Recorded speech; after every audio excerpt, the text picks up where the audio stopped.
Medical student हूँ, internee doctor हूँ, पर मुझे आज कॉलेज जाने में या हॉस्पिटल जाने में डर लगता है। जवानियत का कोई तलबगार ना होगा, जालिम का यहाँ कोई मददगार ना होगा, इस्लाम का बस एक ही कानून लगा दो, भारत में कभी कोई बलात्कार ना होगा। सुप्रीम कोर्ट से हमारी मांग है कि वो लॉ ऐसा बनाए ताकि लोग उस लॉ को सुनकर ही ये दरिंदगी का सोचने से डर जाएं। पर ये डॉक्टर का मामला नहीं है, ये पूरे देश का मामला है। कोई भी बेटी सेफ नहीं है, क्योंकि अगर बेटी हिफाजत में नहीं है, चाहे वो किसी की भी हो, चाहे वो सीता हो या सुमैया हो, बेटी सबकी बेटी होती है।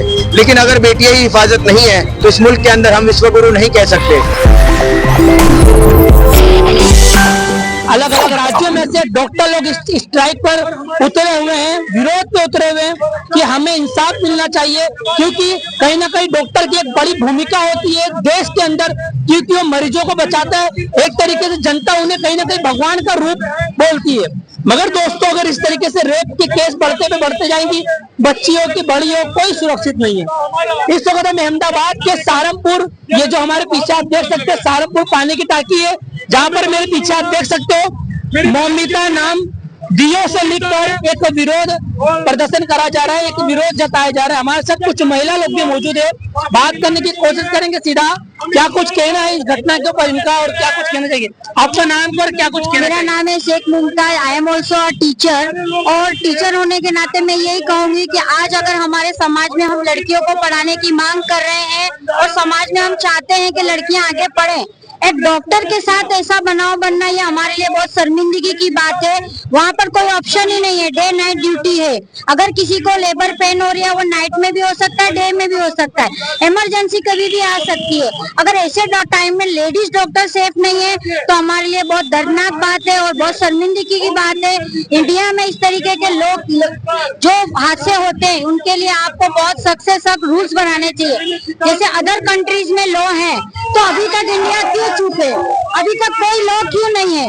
हर साल कोई ना कोई एक रेप हो रहा है, चाहे डॉक्टर के साथ हो, कोई भी लड़की के साथ हो। हर स्टेट में अलग अलग हम सुनते हैं कि आज यहाँ रेप हो रहा है, वहाँ हो रहा है। अभी तक गवर्नमेंट सुप्रीम कोर्ट कोई लॉ क्यों नहीं करती है? हर बार हम जस्टिस के लिए आगे आते हैं, पर सुप्रीम कोर्ट से हमारी मांग है कि वो लॉ ऐसा बनाए ताकि लोग उस लॉ को सुनकर ही ये दरिंदगी का सोचने से डर जाएं। पर अभी तक सुप्रीम कोर्ट चुप है, सारे लोग चुप है, क्यों कोई लॉ नहीं बनता? तो हमारी मांग है बेटी बचाओ बेटी पढ़ाओ एक नारा दिया जाता है, मगर क्या कुछ कहेंगे? वो नारा बिल्कुल फैले। मैं खुद एक मेडिकल स्टूडेंट हूँ, इंटर्नी डॉक्टर हूँ, पर मुझे आज कॉलेज जाने में या हॉस्पिटल जाने में डर लगता है, क्योंकि अगर मैं अपने ही वर्क प्लेस पे सेफ नहीं हूँ, मैं हॉस्पिटल जा रही हूँ, मैं उसी जगह पे सेफ नहीं हूँ, तो मैं कहाँ पे सेफ हूँ? कहते हैं कि छोटे कपड़े ना पहनो, बाहर ना निकलो। हमारी ड्यूटी ऐसी होती है कि हमको रात में भी बाहर निकलना पड़ता है, नाइट ड्यूटी है, कभी डे ड्यूटी है, हमको बाहर निकलना ही पड़ेगा। अगर आप कह रहे हैं कि अकेले मत जाओ, तो हम कितनों को साथ में लेके जाए? 10-15 लोगों को साथ में लेके ड्यूटी पे नहीं जा सकते हम अगर हम छोटे कपड़े नहीं पहन रहे। वो तो जो मौमिता थी उनके साथ तो ऐसी जगह पे हुआ, उन्होंने व्हाइट कोट पहना था, उनका ड्रेसिंग ऐसा था। हमारा ड्रेसिंग सेंस भी ऐसा होता है, हमारा ड्रेस कोड ऐसा होता है कि हम कहीं से भी विजिबल नहीं होते, तो भी उनके साथ इस तरह का हुआ। ये किसी लोग कह देते हैं कि औरतों में कोई वो लोग लड़कों से ज्यादा बात कर रही हैं या बाहर निकलती है, इस वजह से होता है।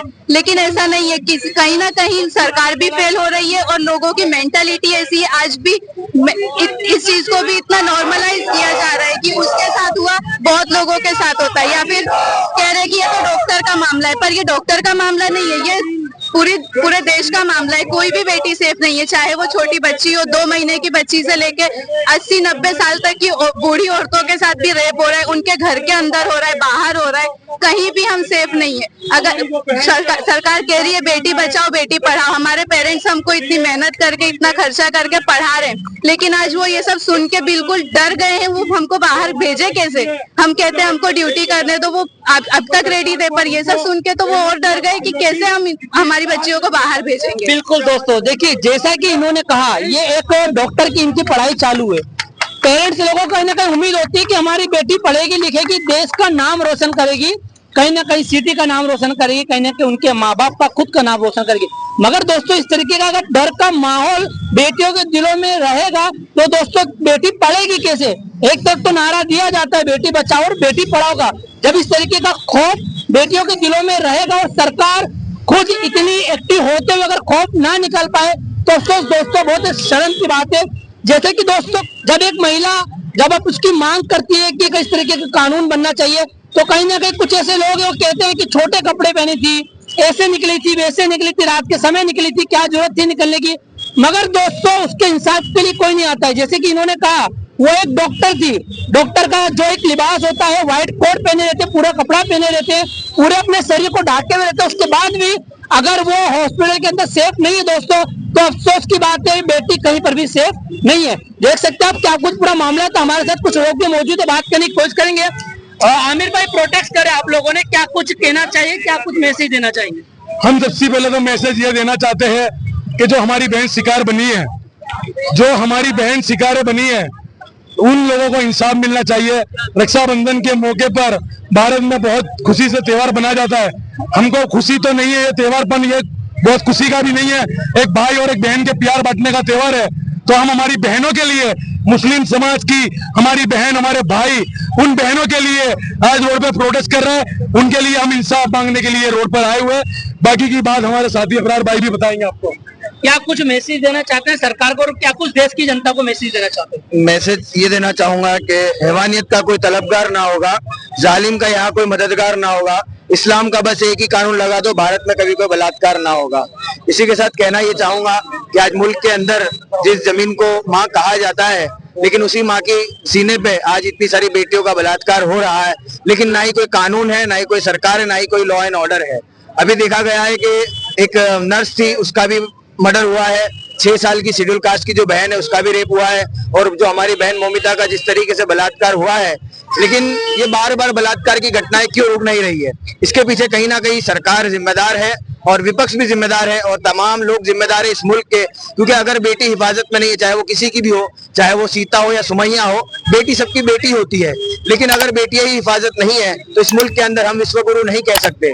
हमारा जो मुल्क है वो एक अलग अलग भाषाओं से, अलग अलग धर्मों से जुड़ा हुआ है, लेकिन आज इस मुल्क के अंदर कोई भी बेटी सुरक्षित नहीं है। किसान सुरक्षित नहीं है, दलित सुरक्षित नहीं है, आदिवासी सुरक्षित नहीं है, मुस्लिम सुरक्षित नहीं है, इवन यहाँ के जो मजदूर तबकात है, ऑटो ड्राइवर है, वो लोग भी सुरक्षित नहीं है।